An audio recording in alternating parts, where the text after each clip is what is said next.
Good morning, students. So today we are going to start a biology lesson. That's a first lesson, that is crop production and management. Okay, crop production and management. In this chapter, basically we are going to study about agriculture and how to sow the seeds and how the yield is produced from the crops, and what are the benefits taken up by the farmers and how they are going to manufacture whatever the seeds which they obtain. Everything we are going to study in detail in this chapter. Okay, so first thing you need to know about the agriculture. What is actually agriculture? Agriculture is a traditional occupation of a country, right? So how the farmers is known as a backbone of our country. Similarly, because of that actually came from this cultivation, that is agriculture. So agriculture is a traditional occupation of our country. Now coming to the concept of a crop. Okay, so crop means plants of same kind which are cultivated in a large scale is called crop. I repeat, plants of same kind.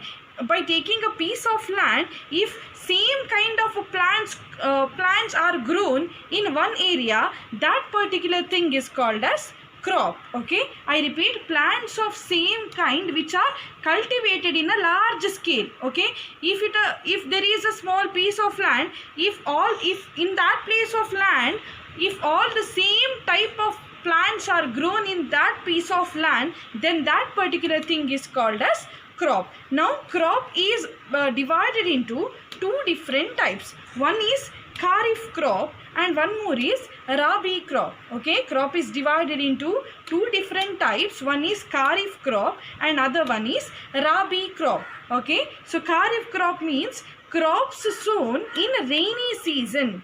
Okay, so some crops usually they'll grow in rainy season, so that comes under which category? That is kharif crop. Okay, so kharif crop means crops sown in rainy season. And the next type is rabi crop. So rabi crop means crops sown in winter season. So the crops which are grown in winter season, that comes under the category of rabi crop. So rabi crop means what? Crops sown in winter season. So this is a concept of a crop and the two types of crops, that is kharif as well as rabi crop. Next we'll move on to basic properties of crop production. Okay, so there are 7 different properties of crop production, wherein this is one of the very important question, and this chapter is mainly based on the explanation of all these 7 properties. Okay, now we shall name what are the 7 properties. First one is preparation of soil. Okay, first one says you need to prepare the soil. Farmers has to prepare the soil for the cultivation. That is the first point. Second point says sowing. Sowing means they have to sow the seeds. They have to place the seed in a proper distance at a proper in the proper content of the soil, that is sowing. Next is adding manure and fertilizer. Adding manure and fertilizer means applying whatever the chemicals, fertilizers has to be applied to particular soil for the particular crop. Then only we can get get some good yield. Okay, so farmers need to add manure and fertilizer for their soil.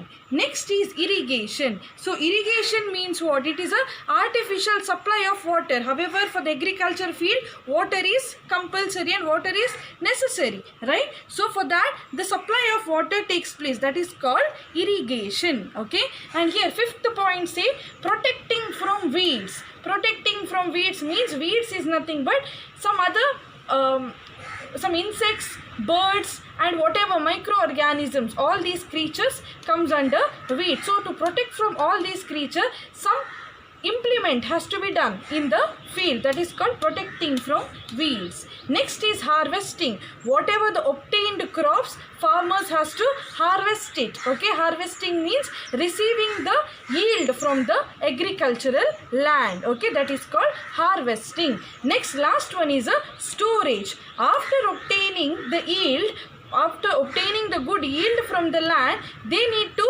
put it in a gunny bags and they need to store it in a proper dry place. Okay, so that is called storage. So these are the 7 different basic properties of crop production. So now we are going to study in detail of the first property, that is preparation of soil. Okay, so first of all, in the agricultural field, the soil has to be prepared well. Okay, first step is always the very important one. So that is loosening of the soil. So loosening and turning of the soil, that particular process is called ploughing. Okay, so what is ploughing? Wherein here ploughing, G is silent, students. Okay, so P-L-O-U-G-H-I-N-G. You need to write G, but G is a silent word, so you have to pronounce it as ploughing. Okay, so ploughing means what? Loosening and turning of soil. Okay, loosening and turning of soil is called as ploughing. So this ploughing is done by a tool that is called plough.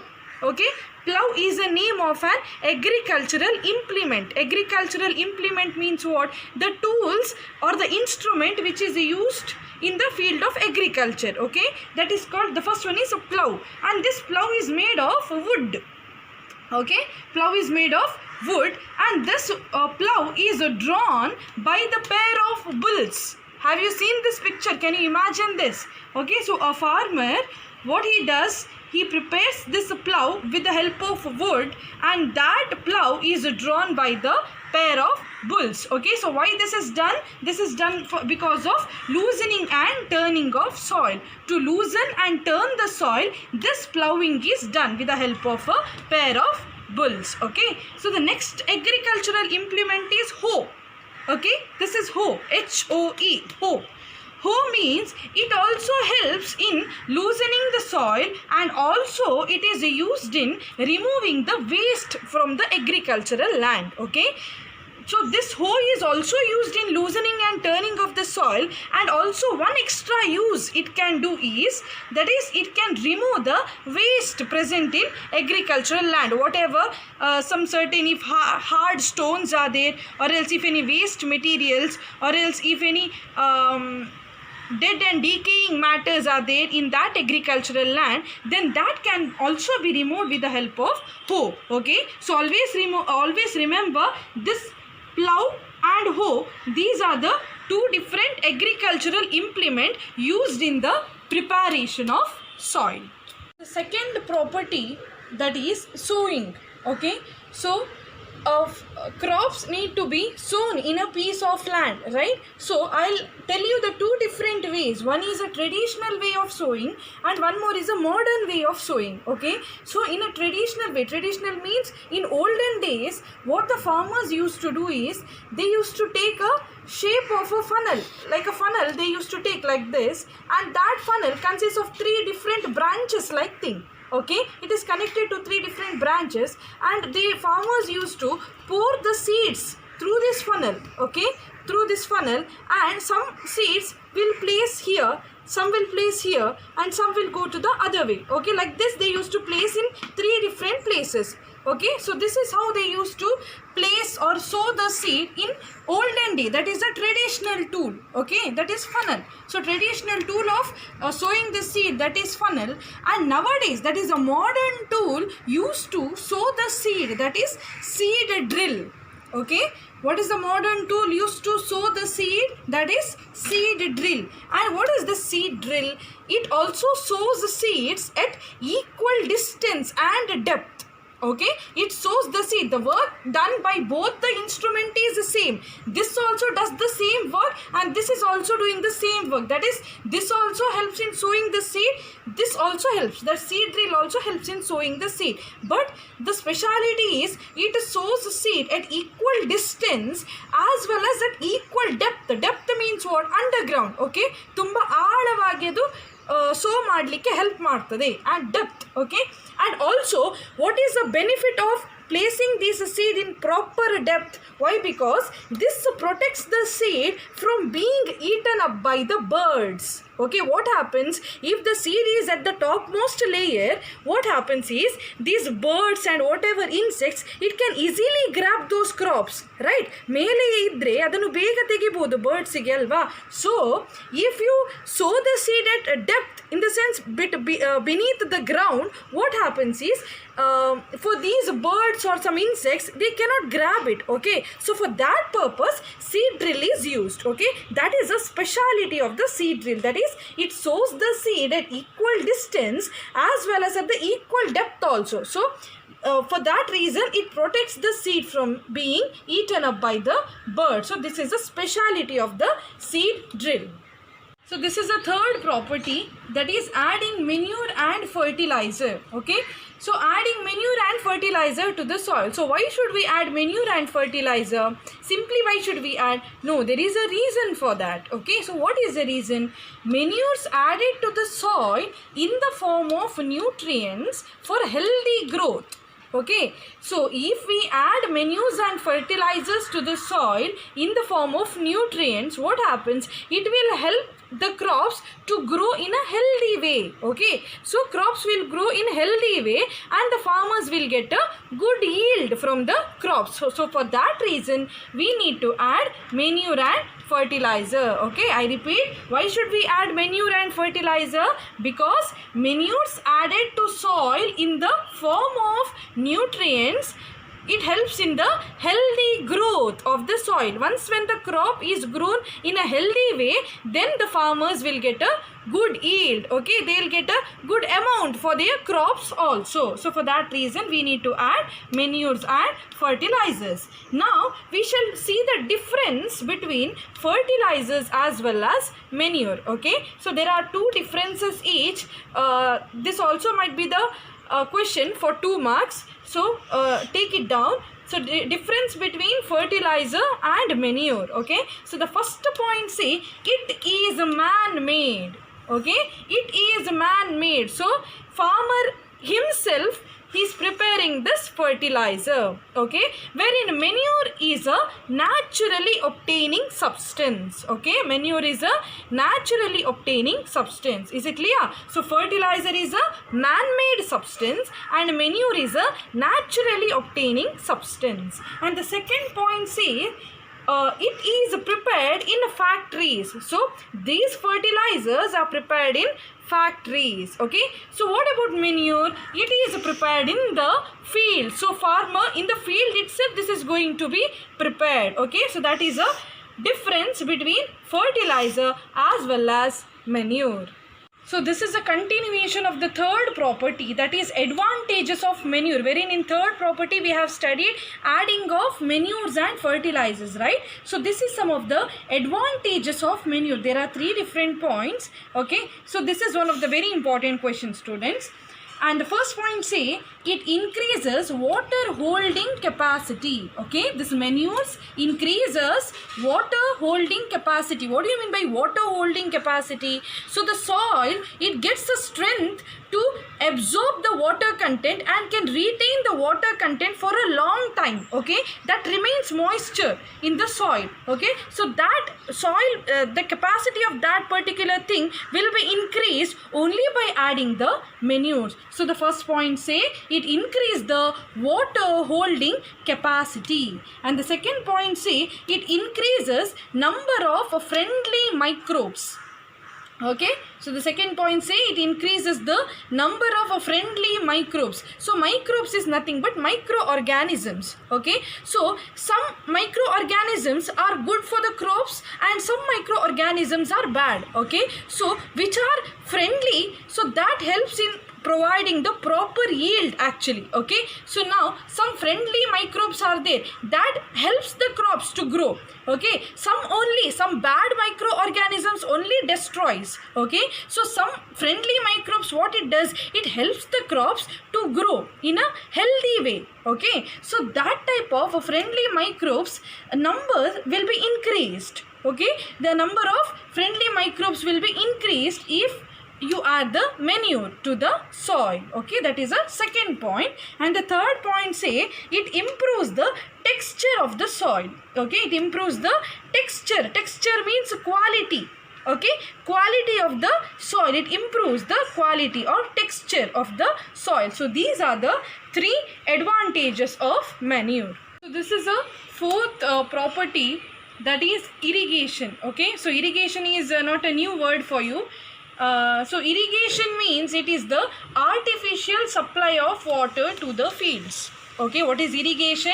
It is the artificial supply of water to the fields. What do you mean by artificial supply of water? Then what is the natural supply? Natural supply of water is rain, right? So this is the artificial supply of water to the fields. That particular process is called irrigation. Okay, so what are some of the water sources that will help for the irrigation? That is well, pond, tanks, etc. Okay, so these are some of the irrigational sources which helps the water. These are the water sources which helps in the process of irrigation. Okay, so now we shall study 2 different types of irrigation.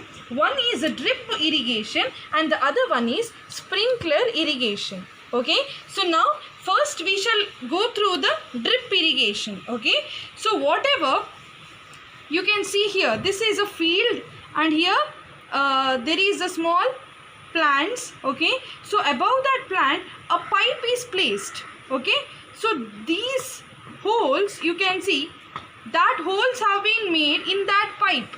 Okay, so now when the water is coming through the pipe, what happens is from this hole the water will fall drop by drop upon that plant.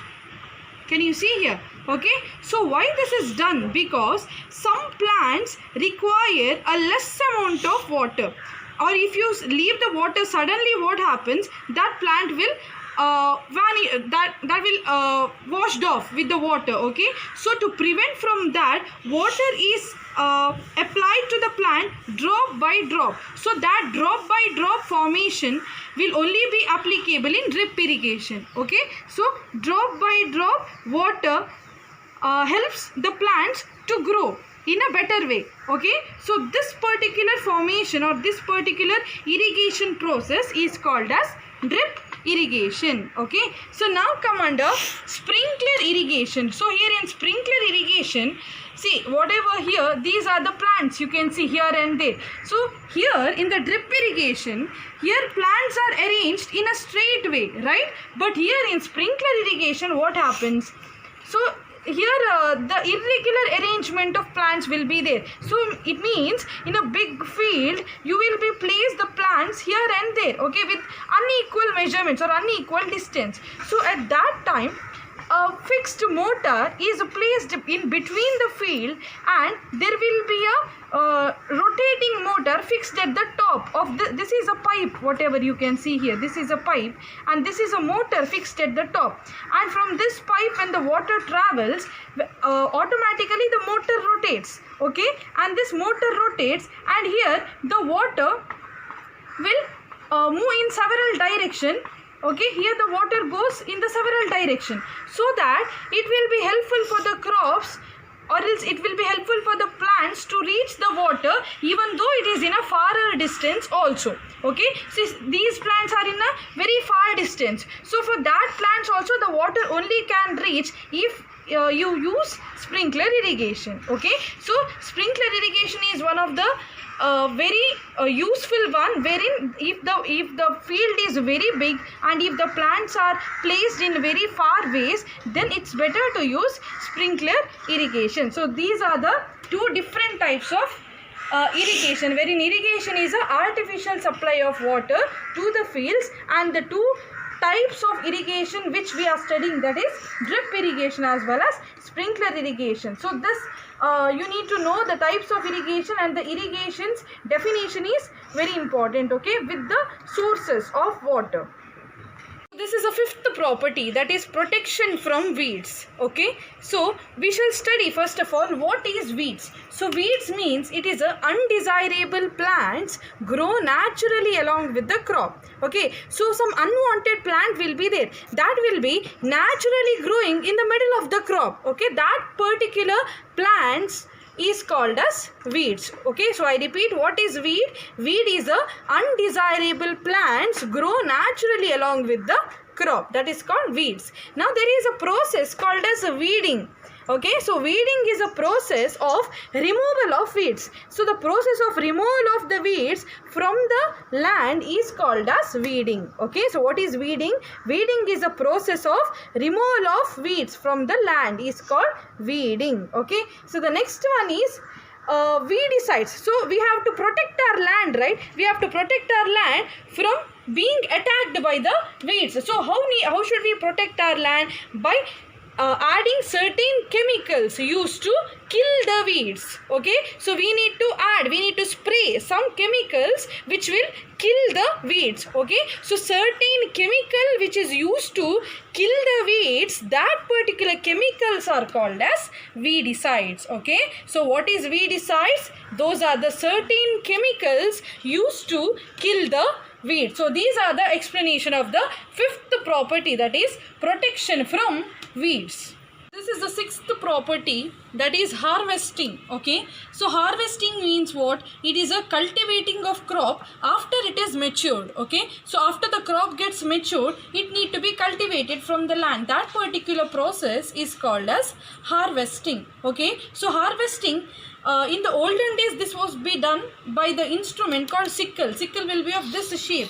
Okay, this shape. So sickle was used in the olden days by the farmers, but now with the help of tractors or with the help of some machineries, you can do harvesting. Okay, so these are the two different ways for the separation of grains or for separation of varieties of crops. So this is the first type, that is a threshing. So threshing is a process of separating harvested crop and grain seeds. Okay, so when the yield is obtained, there will be two different. One is harvested crop also will be there, in the sense which has got a good yield, and some in that some will be the grains only. Okay, so some will not be matured in that. Oh, so for the separation of those two things, threshing will be done. So threshing is a process which is used for the separation of harvested crop as well as grain seeds. And the next type is winnowing. So winnowing means what? Separating varieties of grains. So several grains will be mixed with the mixed with other type of grains, so that grains will be separated by the process of winnowing. So these are the process of the sixth type of property, that is harvesting. This is the last property and the last concept of the chapter crop production and management, that is the storage. So after doing all such things, after getting the harvest from the seed, what the farmer has to do, he has to store his grains, right? He has to store his yield in a proper safe place. So how can he store? That is, proper drying is necessary. So before storing the crops or before storing whatever the yield he has received, he has to dry it under the sun. Okay, so proper drying is necessary. And the second one is better to store in a jute bags. So farmers usually they prefer jute bags for the storage. What do you mean by jute bags?